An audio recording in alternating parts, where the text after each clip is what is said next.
What is up everyone, Wolfman here, back at it again with another LEGO Star Wars review. And today I'm doing a review on a most anticipated set that I've had for well over a year. And as what the title of this video would say, it is indeed on the Bad Batch Attack Shuttle. Now before I get into the review, just another quick reminder of the upcoming review on my Grand Fleet, which is coming up on the 26th of this month, the month of November, and it will consist of several starships from different factions, including First Order, Republic, Empire, and those in between, including the Bad Batch shuttle itself here. Now I believe, just another quick reminder that I'm doing more of these videos or more reviews leading up to the review on the Grand Fleet, and can't really think if there may be anything else, but I believe after that I'm going to be kind of easing off a little bit on the video reviews, but I am going to throw in a couple other sets, or a couple other review sets, including those for my Republic Army leading up to that, and also other reviews on my Mandalorian and First Order armies. I don't know which one I'll be doing first, but most likely the First Order army.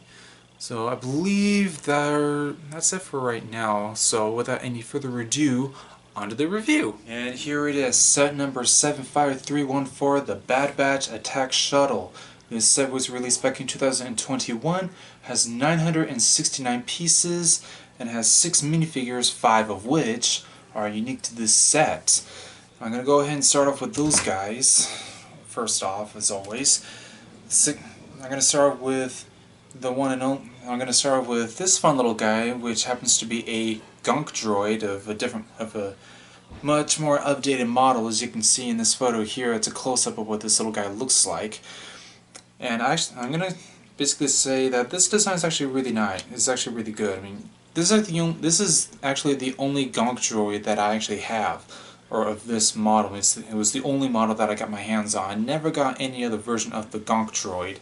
And this guy was basically featured within the series of the Bad Batch.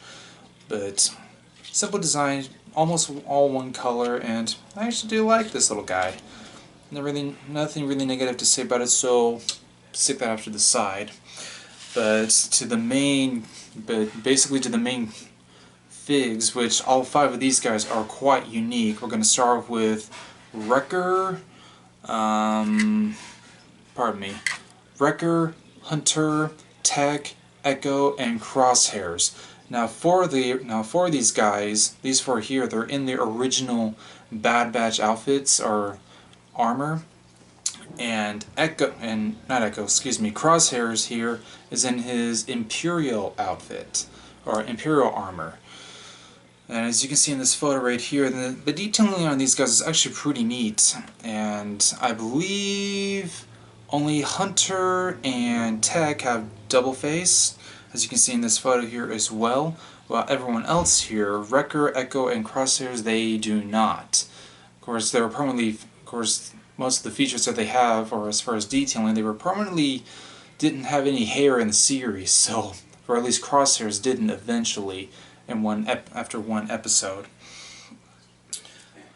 And I actually like and some of these guys, I actually like the detailing on them. I may as well get into a little bit of the lore on these guys. These guys were featured in the incomplete 7th season, I believe, of the Clone Wars, but then was revitalized, and these guys were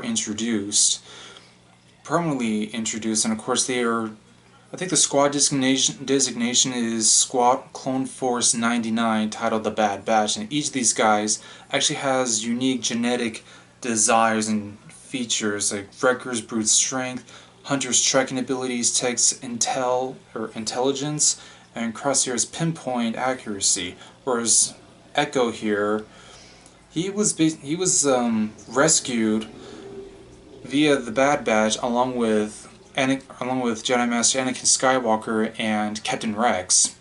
And at the end of that episode, or of that story arc, Echo decided to join them as basically their hacker, which he was able to do in the series itself as well. And I'm actually going to notice, or pretty much say this firsthand. That may as well be a pun. If you can see down here, he actually has a regular hand, but in the series he does not have an actual hand. He actually has a connecting port for, like, I think what an astromech would actually use. But I actually kind of prefer the fact that they gave him just a regular Lego hand, or a minifig hand I should say. And I almost can't think of anything else. But the shuttle itself, I will say, it was featured within their introduction. They were all, this is basically their go-to ship when they go on missions. And Wrecker actually does have some extra armor. He actually has a removable plate or removable piece as well. And Tech, he has a backpack, as you saw in another photo, which I'm sure I've already shown. And I just like the detailing all around. I mean, I believe Hunter, Echoes, and Crosshair's helmets are all Phase 2s, Phase 2 designs, while Tech and Wreckers have their own unique designs. And I don't know if there's any specific design features on each of these guys, or what some of their designs will actually mean exactly. So I really can't say anything negative about these guys. I do wish that they did have Crosshair in his old uniform, or in his old outfit, before he kind of went bad on them. I mean, that itself definitely was not a pun, or an intended pun. So I can't think of anything else negative to say about these guys. So I'm basically going to be done with them, as well as the Gonk Droid as well. Now, two big features I have to say actually does include are a couple of speeder bikes. One of them, which happens to be this one, is actually a bark speeder, and this was actually permanently featured, or I think this particular model was actually introduced in the 501st set, I believe. Yeah, it was. And this is actually just a different color. This one has the Imperial or decor on it for Crosshair to use, and this is actually his speeder. And I actually do like the design, and it does come with stud shooters in the front there. And that's roughly it. I think it had a couple of the guns mounted on the tops here on those clips, but I think I might have removed those. If not, I don't know if they were in the original design, but I actually do like the design on this sucker. It's well put together, real sleek. But this other speeder here, put that other one to the side.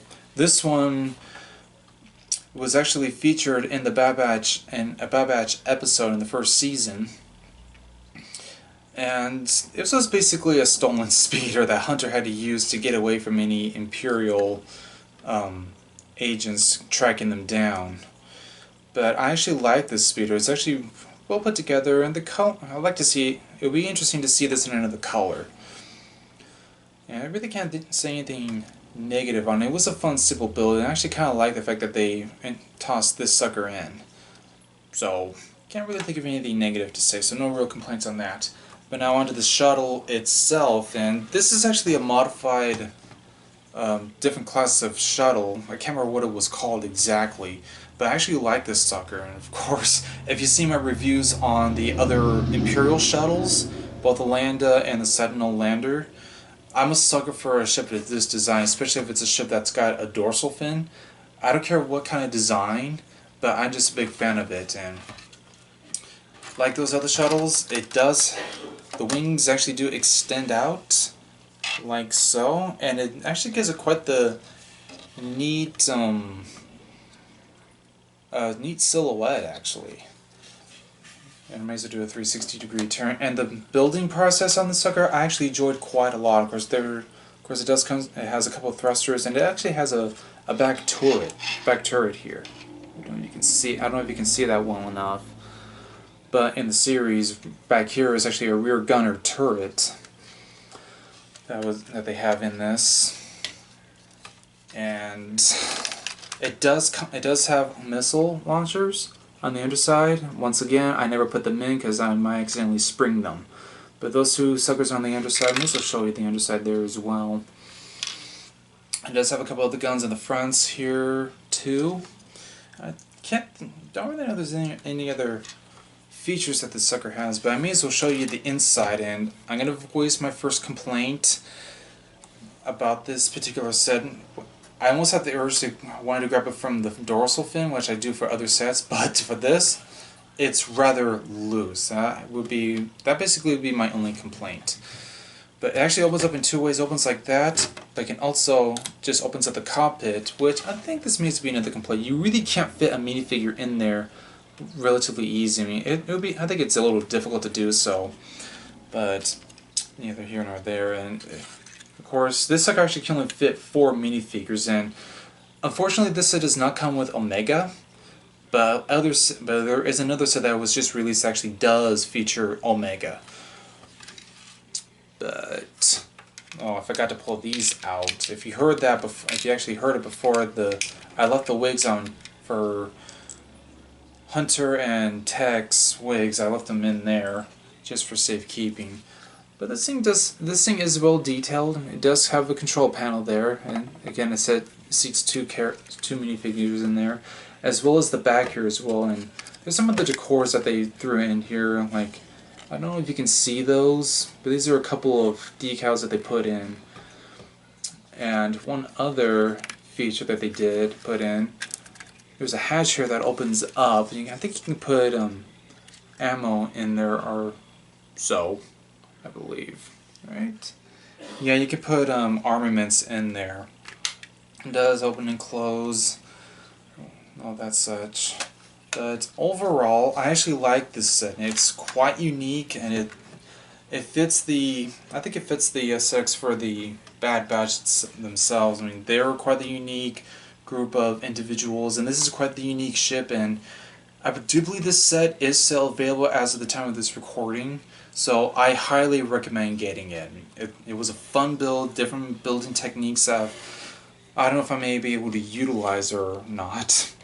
But definitely a set I highly recommend, and if not for the set itself, but for the minifigures. I mean, for a $100 set, it was well worth the investment. So get it for the set, get it for the vehicles, get it for the minifigs. And aside from my minor complaints about the set, I still highly recommend it. I can't think of any other flaws. And of course the building was actually rather fun, so I did enjoy that.